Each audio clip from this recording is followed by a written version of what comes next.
আসল কথা হচ্ছে সরকারের যে স্বৈরতান্ত্রিক প্রবণতা, এটা বন্ধ করার জন্য কোন কোন জায়গায় আমাদের যেতে হবে। এটা বন্ধ করার জন্য আমাকে যে যেতে হবে সেটা হচ্ছে আমাদের সংবিধানে এমন বিধান রাখতে হবে যেন স্বৈরতান্ত্রিক প্রবণতা না আসে। যেমন এখন রাষ্ট্রকে বানানো হয়েছে একটা আমলাতান্ত্রিক রাষ্ট্র। নির্বাহী বিভাগ, নির্বাহী শব্দটা আবুল মনসুর আহমদ পছন্দ করতেন না, উনি বলতেন শাসন বিভাগ বললেই তো হয়তো।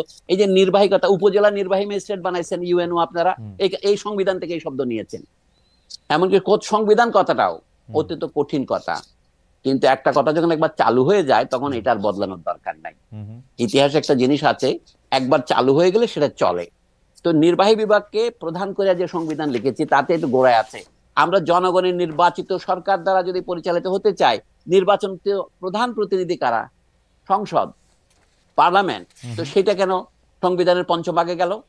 অর্থাৎ এই সংবিধানের প্রবণতাই ছিল শুরু থেকে স্বৈরতান্ত্রিক। সবচেয়ে বড় স্বৈরতান্ত্রিক প্রবণতা হলো জনগণের নির্বাচিত প্রতিনিধির ক্ষেত্রে নির্বাচনটা বড় ব্যাপার নয়, যে দল তাকে মনোনীত করবে সেই দলই বড়। এইটাকে সংবিধানের সেই কুখ্যাত ৭০ ধারা। এটা করার জন্য তারা উদাহরণ দিয়েছে, পাকিস্তান আমলে হর্স ট্রেডিং হতো, অর্থাৎ নেতাদেরকে কেনা বেচা হতো। আপনি লক্ষ্য করেছেন 1971-এর গোড়ায় 70-এর নির্বাচনে জেতার পর ঢাকার তৎকালীন রেস কোর্স, পরবর্তীকালে যেটা সোহরাওয়ার্দী উদ্যান করেছে, সেখানে আওয়ামী লীগ থেকে নির্বাচিত সকল পাকিস্তান জাতীয় পরিষদ এবং প্রাদেশিক পরিষদের সদস্য, তখন দক্ষিণাঞ্চলে নির্বাচন হয়নি ওই যে ঝড়ের জন্য, প্রায় 400-র চেয়ে কিছু বেশি সদস্য দাঁড়িয়ে শপথ নিয়েছিল, আমরা 6 দফার প্রতি আমাদের অঙ্গীকার ভঙ্গ করব না। কি জন্য নিয়েছিল এটা? ওই সদস্যরা যদি পাকিস্তানিদের হাতে বিক্রি হয়ে যায়। যেন শেখ মুজিব সাহেব সবাইকে শপথ করিয়েছেন, নিজেও শপথ করেছেন যে আমরা 6 দফা বাস্তবায়িত করব, কারণ পাকিস্তান চাপ দিচ্ছিল আপনারা 6 দফার ক্ষেত্রে ছাড় দেন, কারণ ওটা তো রেফারেন্ডাম ছিল। আমি এখনো বলছি সেই রেফারেন্ডাম থেকে অভিজ্ঞতা নেওয়ার জন্য যেন সদস্যরা আত্মবিক্রয় না করেন, সেই জন্য তিনি ৭০ ধারাটা যোগ করেছিলেন বলে তখন বলেছিলেন। পরে এর ফল বিষময় হয়েছে। অর্থাৎ যে এলাকার জনগণ আপনাকে নির্বাচিত করেছে তাদের নির্বাচন করাটা যেন কিছুই নয়।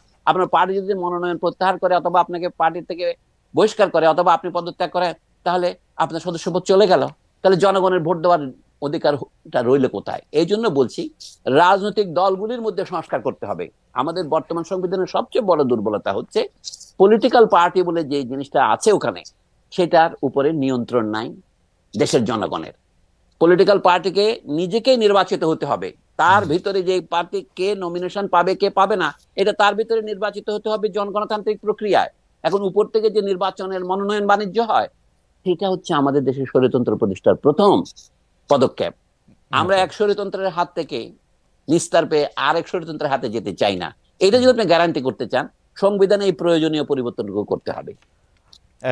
স্যার, আমি একটু র্যাপ আপ করি যে আপনি বলছেন যে গণপ্রজাতন্ত্রের মধ্যে গণপ্রজাতন্ত্রী দুইটাই রাখা দরকার আছে, কিন্তু শব্দ দুইটা আলাদা হওয়া প্রয়োজন। বাঙালি সবাইকে না বলে বাংলাদেশের জনগণ বলা যেতে পারে।